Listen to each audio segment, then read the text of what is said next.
আসসালামু আলাইকুম। এটা একটা প্রিমিয় গাড়ি। এই গাড়িটার সামনে বাম সাইডে মার খেয়েছিল।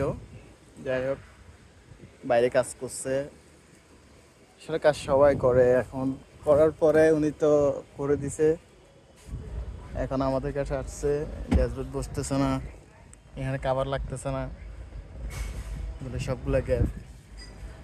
এখন এগুলো আবার করতে পুরো কমপ্লিট এই সাইডে এটা রং করতে হবে, এগুলো সব কাজ করতে হবে। সো যারা কাজ করে, কাজ না পারলে শিখার কোনো শেষ নেই, সিনিয়র কাউকে দিয়ে শিখতে হবে। আরেকজনের ক্ষতি করার কোনো প্রয়োজন নেই। এখন আগে যদি লাগতো 10 টাকা, এখন 20 টাকা খরচ হবে, কারণ ডবল কাজটা করতে হবে।